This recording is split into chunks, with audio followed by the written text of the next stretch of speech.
It is now my pleasure to announce the next speaker, who is an award-winning customer success strategist, podcast host, and the founder and CEO of Customer Success Pro. With more than 15 years of experience in hyper-growth B2B SaaS, she has built and scaled customer success teams, trained more than 5,000 customer success professionals, and delivered workshops across the world. Please welcome Anika Zubair.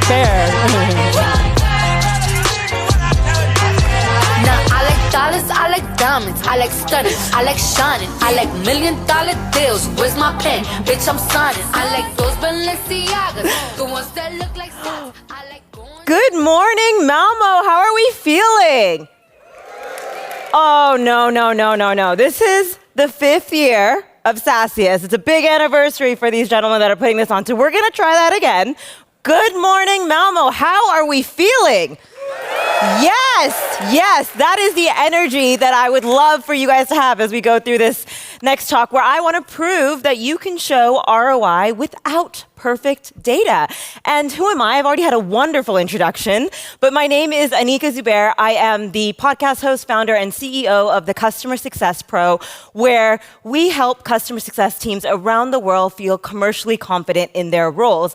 And I have spent 15 years in B2B SaaS as an operator, and then I ventured out and did my own thing. And I know we just had another American on the stage, and you can hear it in my accent as well, another American, but I like to say I'm British with an American accent, because I know there's no flex in saying American anymore. But also, I have to say that every single time I get on a stage, the number one question I always get asked is like, Anika, can I get your slides? Or Anika, I would love to go apply what you are going to talk to us about with my team. I know you guys have a lot of talks to go through today, so I have actually set up my slides and a worksheet for you to take back. The QR code is up there. Feel free to scan it and take it away, because you guys are getting a lot of information. But I also know that I have some of my customers in the audience as well, and I love the SaaSiest community because there's just such a sharing community, and I want to make sure I give you as much value as possible in these next 20 minutes.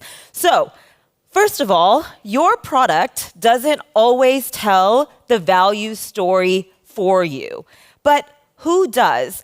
And I would love to get a show of hands in the room. Who works in customer success? Can I get your hands up? Okay, leave your hands up. Who works in product? Put your hands up. Amazing, keep your hands up. Who works in sales? Keep your hands up. Marketing? Hands up. Amazing. All of us are responsible for making sure the ROI of our product is given to our customer, because at the end of the day, everyone that has their hands up, you actually don't work for your logo that's on your little name tag right now. You work for your customers, right? And that is what we're going to prove today. And I know that we're talking about how to prove ROI without data, but in true fashion, I'm going to give you some stats before we actually jump into my frameworks. There have been many eras of SaaS. Well, I have worked and lived through quite a few. I've actually worked in perpetual software, and then I've also worked in consumption-based software as well. But what I'd like to say is the new era of SaaS that we are finding ourselves in right now is the ROI era. Anyone a Taylor Swift fan? Can you see the eras? But we are in a new era of SaaS. And why is that? It's because the economy is tougher than it has ever been. And it is harder and harder every single day. And I know there's been a lot of AI talk. I'm not going to cover that. But AI is also making it ever more difficult for us to prove ROI to our customers, because it is so much easier than ever before to switch from one tool to the next. I mean, I'm pretty sure someone's vibe coding in here right now, and there's going to be a tool next week that's going to replace another tool that's here at this conference. That's the pace that we're actually moving at. And because of that, we have to make sure our customers are seeing ROI right away. And these are just some stats that I've pulled up that are really important to just call out that ROI really is the new currency that we all have to work in. Now, McKinsey just published this last year, but 8 in 10 B2B buyers will seek a new vendor if performance guarantees are not offered. And then also 60% of B2B deals now actually involve procurement as well. This is up from 53% in 2025. So just last year, it's already gone up. And also, customer success teams now have to actually prove value and not just sentiment. They have to actually make sure there's an impact of your product within that customer's organization. And then the final stat that Gartner just recently posted, which is there is $1.4 trillion in software spend, but companies are now cutting all of that because they do not see the ROI or value in certain products, and they're spending that money on AI. So what does all of these stats and data points actually mean? Well, it means that if your product or tool or customer team or sales team cannot actually prove the value that you are actually delivering within your customer's organization, I'm sorry to say you're probably going to be on that CFO's cut list. So there is a challenge that we're all going through right now. And the main challenge is that most SaaS products, they have been built in an era where usage or how your customer logs in and how they actually interact with your product used to be a value metric. But most SaaS products these days don't actually have an ROI calculator built into them. And also, most customer success professionals have never actually been trained on how to build an ROI narrative as well with their customers. And renewal conversations, as I pointed out in the last slide as well, have become trickier than ever because they've become defensive and stressful, and customers are looking at other competitors. And all of this comes back to say is there's not only a product problem here, there's really a skills and framework problem, and I want to jump into that today. And the first framework that I want to share with you is the executive value language framework. And I know there's a lot of executives here in the room, but as I've coached and worked with CS teams from startups of just 20 people up to Fortune 500 companies, what I have to say is that it is extremely important that you follow a framework in how you show value to your customers. First, you should be setting the tone, then you should be creating a baseline, a value estimate, and then make sure it translates to exec language at their company. Now, let's break this down. First off, let's actually set the tone. Now, what I want you to go and say in your first customer meeting, whether that's a sales demo or a kickoff call or whatever it is, I want you to basically say, I want to make sure that the investment you're making today is going to pay off in 6 months' time, and that your leadership team sees that. How are we going to make that possible? Setting that tone sets expectation with your customers and yourself as well. And I just want to call out that if your customer says, oh, I want to use every feature of your product, or I want to embed your product fully into my work stream, that is not an ROI or value story. That's nice that they said that. They're excited. They've invested a lot of money in purchasing your software. But at the end of the day, you need to know how their business is running. What did their CEO say at their last company's all hand? What is it that they were doing at a big initiative at their last kickoff call? That's what you need to understand in order to share the value sentiment back to them when it comes to a renewal or an upsell.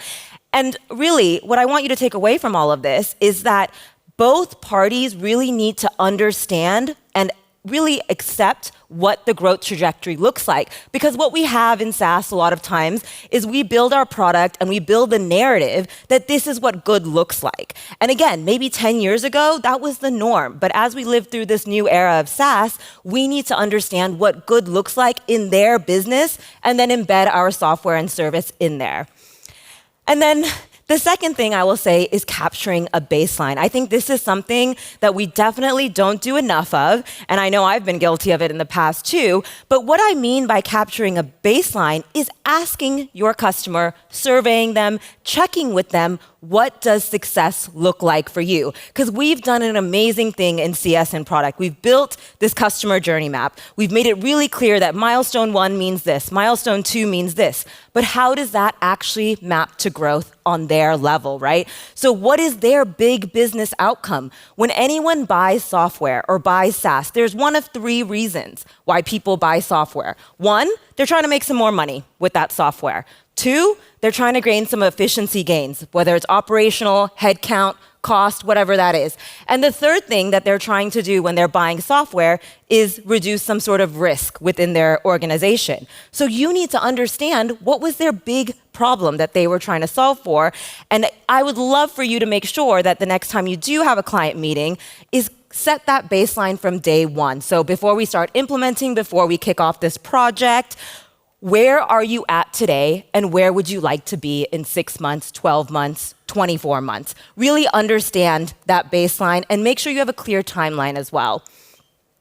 And then this is where the product and CS team can work together, but also everyone that had their hands up. It's extremely important that you build a value estimate together. Now, maybe in 6 months, 12 months, 18 months, this is gonna be, again, vibe coded, and we're all gonna have this in our product and software. But for now, what I'd love for you to go and take away is that you need to actually identify 3 to 4 different products or features within your product and really understand what's the measurable activity outcome for my customer. Not the usage, not how many people are using it. How many hours did it save? How much money did it make my customer? How much risk did it mitigate for them? And then I really want you to be very conservative with your time estimates, because now more than ever, as I said, during the renewal and upsell, everyone is watching their ROI because, again, it's tougher to raise cash and people are being very selective of what they want to renew with. So you want to be a little bit more conservative. Then make sure you start pulling usage data, any sort of intel that you have, whether it's product usage, whether it's how the dashboards are built, however your product works, tie everything together, and then I want you to calculate the total estimated value. And once you have done all of this, then it's really, really important that we actually practice what we preach, which is speaking about customer outcomes. Remember, no one, by the way, no executive, and I'm pretty sure everyone in here that's an executive, really cares what your product and service does. I'm gonna be honest. You know what they care about? They care about growing their business. They care about making more money. They care about being the best internationally known brand, right?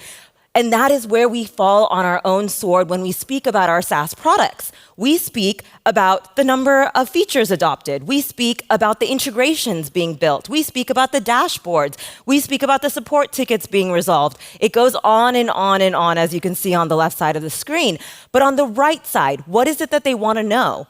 They want to know, how much revenue did that dashboard actually generate for my business? How much cost did it avoid for me? How much was it reducing in FTE hires? Like, they want to know how it actually helped their business. So again, revenue outcomes generated for your customers' business. And the best way I would say that you can go away and take and do this, it says your team completed X with our product using our platform, which saved Y hours. And this, at the end of the day, helped you reduce head cost, increase revenue, make more sales, whatever the business outcome is that they actually care for. Now, I would love to give you just a very simple case study, because I think there's a lot of companies that do this well. And I'm pretty sure most of you have heard about LinkedIn. I mean, I hope you are, because everyone is probably connecting and networking through it as well. But if you think about a value story and you think about LinkedIn, it is pretty simple. The first thing LinkedIn does is it wants you to go on there and build, whether it's build your company's profile or build your personal profile, right? And the hope is that as you come and build things on this profile, you then create job postings or you start engaging with people who like your content or whatever, and then it builds a bit of momentum for your brand or for your own company. And then once you start to recruit through LinkedIn or you start to prospect through LinkedIn, what you end up seeing is there's higher engagement, more likely for buyers to convert. And really, it's just a 3-step value story that LinkedIn tells us every single day. Get on there, build up your profile, engage with someone or engage with your prospects, and then end up closing the deal. And I would love to make sure that when you leave here today, that you really think, what is our product value story? And if you can't actually describe your product in like 3 steps or fewer and the value it delivers for your customers,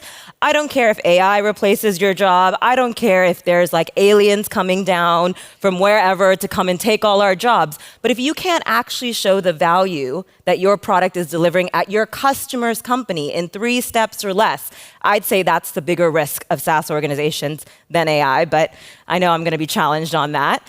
And the way that I want you to build this value story is through another framework that I coach and teach on. It's called the So What framework. And the reason I love this framework is I love to challenge everyone to start thinking like their customer. And what I want you to do is think about one feature right now. Does everybody have one feature in their head of their company? One feature, okay? Think about it. And I want you to think about how this feature matters at your customer's company. So I like to use a very simple example of automated reporting, okay? That's a feature within my last company that we had. And what I did is I said to my team, so what? Who cares about automated reporting. Right. Well, if I was the customer, I care because it actually saves me 10 hours every single week when we use automated reporting rather than a pivot table. But then what ends up happening is people stop there at the first so what. And I don't want you to stop there. I want you to ask yourself, so what again? And I want you to say, okay, well, if we actually save 10 hours a week for my customer, well, that actually frees up time for their middle management to go and do more strategic work. And again, I don't want you to stop there. We need to ask, so what, one more time. We sell ourselves short, by the way. You need to ask yourself, so what, one more time, and really connect back to their business outcomes. So if they actually use our automated reporting, not only does it save 10 hours per week, it then frees up their manager's time so that they can continue to accelerate growth by 10%. How did I know that metric? How did I know that ROI? I asked my customer. That was the first baseline that we set. Again, coming back to making sure you're building that narrative around what actually matters at their organization. So I challenge you to actually build your own value story. So write down two or three things that your product uniquely does. For each one, ask yourself, so what? What does this actually lead to? And then don't stop there. I want to make sure that you say, so what, so many times that you realize where it actually helps their business grow. And then go test it, try it, go actually do something with it, because I know a lot of us are going to take a lot of notes, but go try your value story. And I can guarantee your customer will lean into the conversation because you have now become a business strategist for them. And I know everybody loves to do takeaways in any talk, but I'm going to give you 3 mistakes to avoid when you go and start telling your value story without data. Is first, please let's stop waiting until a renewal event or an upsell event to actually tell value. Value starts on day 0 when they hit your website, and then day 1 when they book a demo, and then day 2 when they onboard. Whatever it is, value is at every single milestone that you have with your customer. Number 2, make sure you are making adoption, like your ROI metric, it's just not gonna work. Like you wanna make sure what the outcome is. Remember thinking about their customer outcomes. And then finally, let's stop over-complicating ROI, okay? I don't need the square root of pi. Nobody needs it, okay? Even some CFOs are gonna be like, just give me the value and the outcome of this software. And that is what I would love to leave you with. And then I just wanna say thank you so much, Malmo, for your attention. I hope you got value. If you did want any of the slides, I have them on a QR code. And I also do have some stickers for my marketing team if you do want Malmo stickers as well. But thank you so much for your attention. Thank you, Anika. Fantastic. So wonderful. I was thinking too, I mean, when you do your coaching with the people who would love to embrace all of this, what would you say is the one thing that you have to repeat over and over and over again to them? Go do it. Yeah, go try it. I know I gave you guys a lot of frameworks. I know I give everyone I work with tons of frameworks, but it only gets better when you actually execute, which I think one of the earlier speakers said as well, which is like you've got to just keep trying it and going and doing it. So go and take all the frameworks, everything you learn, and go try it. Good advice. And I have to say, even though we sometimes just look like a couple of puppets from the Muppet Show up here, there's actually a lot of thinking going on. And I just want to give you just a little bit of an example of what the thinking is. So here's a comment from one of us here is like, she is really right on brand. Yeah, the costume is pink. Her shoes are glittering. Her nails are like disco balls. And we should just really give her credit for that. So you are truly SaaSiest. Thank you so much for coming here to shine. Of course. Thank you for having me.